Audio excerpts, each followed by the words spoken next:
It's 6 p.m. here in Korea. Welcome to our newscast. I'm Daniel Che. Let us begin with the headlines.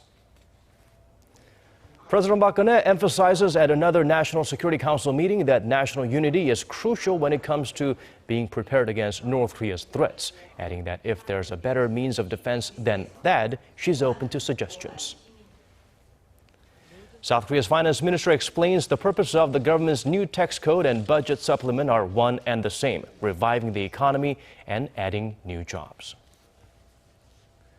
Despite criticisms and concerns from across the world, Turkish President Recep Tayyip Erdogan pushes ahead with his purge, declaring a 3-month state of emergency and taking on the role of commander-in-chief as well.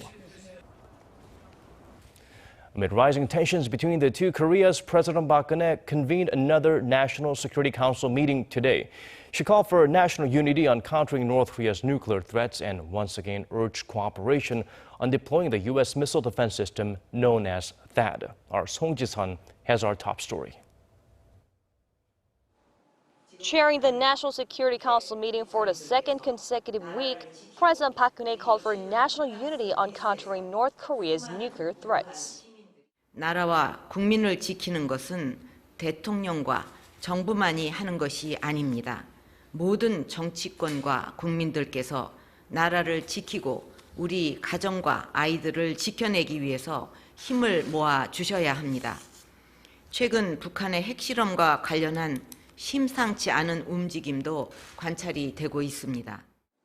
The president noted that the North could go forward with a nuclear test at any time now, and is reportedly increasing its military capabilities by the border for additional provocations.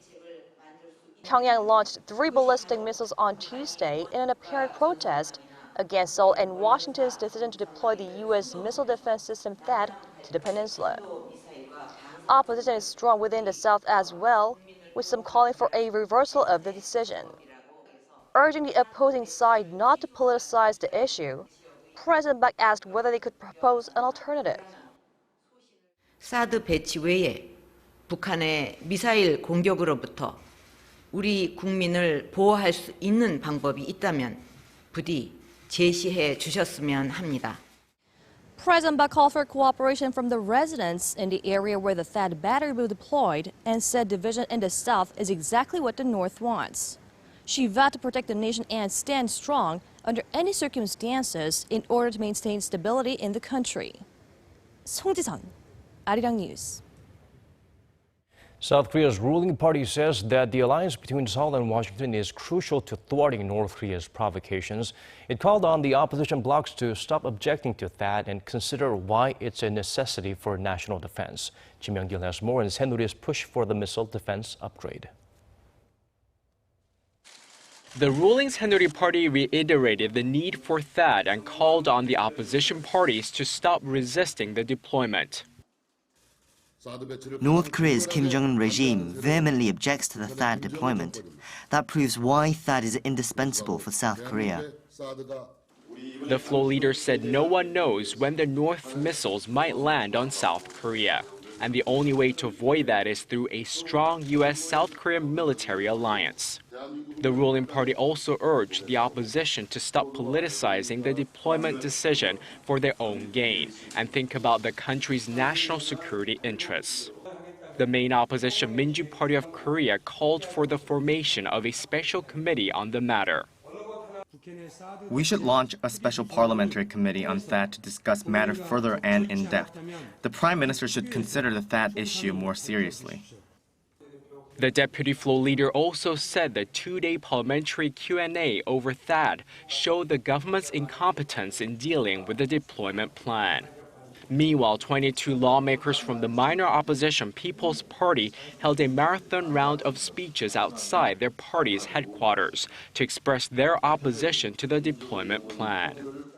The People's Party says that the deployment shouldn't go forward without parliamentary approval, and called on the Minju Party to join them in urging the government to agree. Kim Young-gil, Arirang News.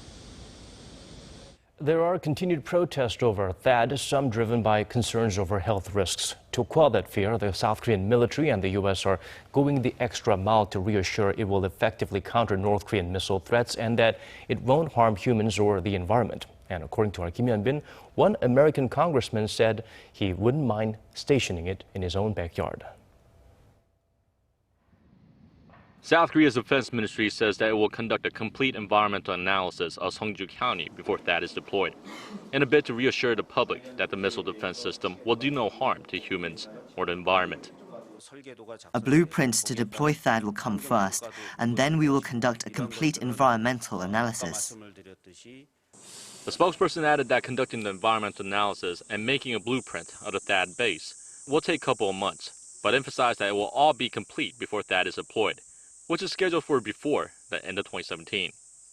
Meanwhile, U.S. Republican Congressman Trent Franks has stressed that the soon-to-be-deployed THAAD missile defense system poses no health risk to local residents, hitting home his point by saying he would have one in his own backyard if he could. And I would want THAAD outside in our backyard if we could get the military to put one there. Because I believe that it would be a protection to my children and no danger to them. Franks made the remarks Wednesday in a meeting with South Korean reporters as the U.S. seeks to reassure South Koreans that THAAD is safe. He added that THAAD is the best way to protect against North Korea's missile threats. He also pointed out that the system has an interception rate of 99%. THAAD has been a thoroughly tested system, and it has been extremely effective. And in fact, I have actually witnessed tests with THAAD. Protesters in South Korea claim that electromagnetic waves could harm local residents in Seongju County, despite Seoul and Washington's efforts to show the system poses no such threats. Kim Hyun-bin, Arirang News. South Korea's foreign minister is expected to have a jam-packed schedule upon arriving in Laos later this week for a regional security forum that kicks off Sunday. The top diplomat is believed to be arriving in the event, and he will not only attend a series of ASEAN meetings there, but plans to hold several separate meetings on the sidelines as well. The ministry did not reveal which counterparts Yoon will meet, but reportedly 13 countries will be involved. Attention is especially focused on whether he could hold talks with North Korea's foreign minister Ri Yong-ho, who is expected to be at the ARF, one of the rare international events North Korea regularly takes part in. The European Union appears to be ready to clamp down on North Korea and anyone within the 28-nation bloc that could be aiding Pyongyang's overseas program of forced labor and related human rights abuses. South Korea's government is eager and willing to closely cooperate on the matter. Kwon So-hwa reports. The European Commission is contacting countries within the EU to investigate any involvement in violation of laws related to North Korea's overseas workers. The investigation is seen as a follow-up to an assertion made 2 months ago by Kati Piri, a member of the European Parliament and who is in charge of foreign affairs.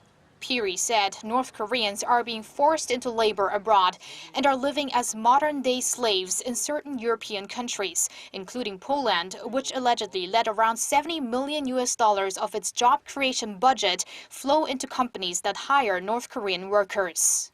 When asked about data on EU firms hiring North Koreans, the Commission said it holds no related records.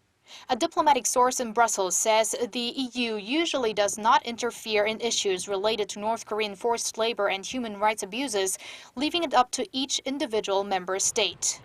For now, the EU's initiative is seen as part of the regional bloc's efforts to comply with the stronger-than-ever sanctions on Pyongyang imposed by both the UN Security Council and independently by the EU. Seoul's foreign ministry expressed its expectations towards the strong move. We are hoping that the EU's measures will enforce blocking North Korea's access to global financial network systems, along with the UN Security Council Resolution 2270, and the U.S.'s designation of North Korea as a primary money laundering concern. Seoul says the EU and its 28 members' stern will to denuclearize Pyongyang has been reflected too, adding the South Korean government will continue to closely cooperate with the EU on the North Korea sanctions front. Tens of thousands of North Koreans are working overseas for the Kim Jong-un regime, and recent data estimates that around 7 people a month die of health or safety issues related to their working environment. Kwon So-hwa, Arirang News. President Park Geunhye visited the Pangyo Creative Economy Valley south of Seoul to check out her innovation drive at the startup campus. Speaking with startup entrepreneurs, Park encouraged them to aim for overseas markets with creative ideas and innovative products. 창조 경제 생태계 구축도 앞으로 더욱 완벽하게 현장의 목소리를 더욱 담아내서 여러분들이 하루빨리 글로벌 기업이 돼서 세계 시장을 선점할 수 있도록 그렇게 박차를 가하도록 하겠습니다. 그리고 기술을 개발하려면 역시 연구 개발이 중요한데 마음 놓고 좀 연구 개발에 전념할 수 있도록 그런 부분에 있어서도 우리가 규제라든가 뭐 여러 가지 어려운 걸림돌이 있으면 제거하도록 노력을 하고. The nation's 17 innovation centers have so far supported over 1,000 startups and attracted $240 million in investment. This is her 5th field visit in just a month, aimed at gauging the economic sentiment and hearing directly from the public. The ruling Saenuri Party and the government were briefed on the proposed revised tax code and the extra government budget will serve. Shin Se-min shares with us the Korean finance minister's blueprint for creating jobs and breathing new life into the economy. The new tax code will be more employment-friendly, according to Finance Minister Yoo Il-ho. During a meeting with the ruling Saenuri Party and the government on Thursday, Yoo said the revisions to taxes set to take effect starting next year will focus on revitalizing the country's economy as well as making more jobs. Yoo said the revised tax rule will help minimize the fallout from the government's ongoing corporate restructuring drive and help lower the burden on workers at small and mid-sized firms. Despite Britain's exit from the European Union sparking uncertainties at home and abroad, the top economic policymaker added that the revised tax code will help stimulate local economy and stabilize the people's livelihoods. While pressing for a swift parliamentary handling of the issue, the Finance Ministry said the revised tax code will soon be submitted to the National Assembly. In addition to the tax law revision, the minister also rolled out his vision on job creation through the government's supplementary budget during a separate meeting with the financial policy advisors. He projected that the extra government fund will help generate at least 60,000 more jobs. Adding that the supplementary budget will focus on restructuring and mainly assisting employment, Yoo said the money will also support specific social groups, including senior citizens, to find jobs. He also said the government will mobilize all means to push its plan of putting more than $17 billion to resuscitate the local economy in the latter half of the year, even if that means expanding policy loans. Shin Se-min, Arirang News. Moving on to other stories now. The human brain, still a largely uncharted territory for even the world's best researchers. But a study shows a new detailed map of the cerebral cortex, opening up the possibility of treatments for disorders like Alzheimer's disease. For more on this discovery, let's turn to our Kim Hye-sung. A stunning new map of the human brain could provide unprecedented insight into how it works. The project was initiated by a team of American neuroscientists and engineers as part of the Human Connectome project by the National Institutes of Health, and their findings were published in the journal Nature on Wednesday. The team collected MRI data from 210 healthy young adults and created the map with computers running artificial intelligence programs. The sophisticated mapping technology helped the researchers compare all 210 brains, allowing them to identify 180 areas of the cerebral cortex, including 97 new territories. These new areas are responsible for higher cognitive functions like language, thinking, and memory, which could assist in the study of conditions such as autism and schizophrenia. The new finding marks a milestone in neuroscience. It shows the structure, function, and pattern of connections of each region of the brain. This means we can study and understand how our cortex functions and how it can be corrupted by diseases like Alzheimer's. The lead author of the study, neuroscientist Matthew Glasser of Washington University in St. Louis, says the finding is their first version of the human brain and that they will keep verifying the map's accuracy through experiments. While it will still take some time for neuroscientists to actually come up with treatments for neurological diseases, the new finding has definitely accelerated that process. Kim Hae-sung, Arirang News. Moving on to other parts of our world, Turkish President Recep Tayyip Erdogan announced a 3-month state of emergency following last week's failed coup attempt.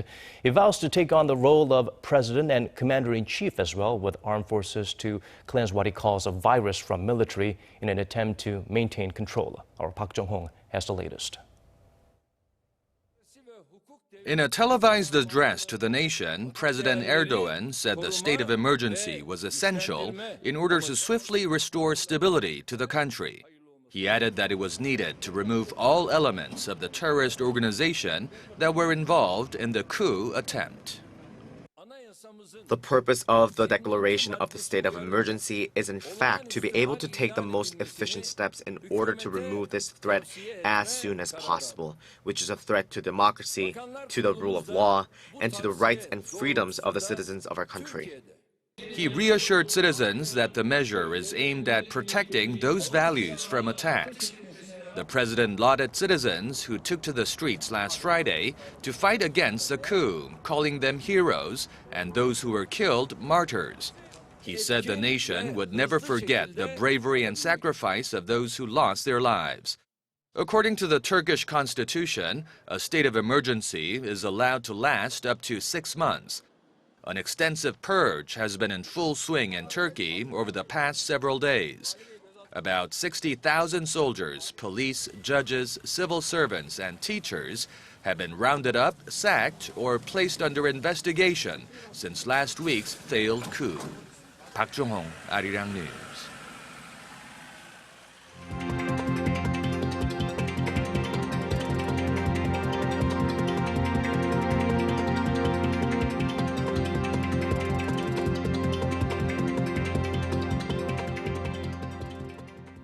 We've come to the end of our newscast. From all of us here at Arirang News, thank you for watching.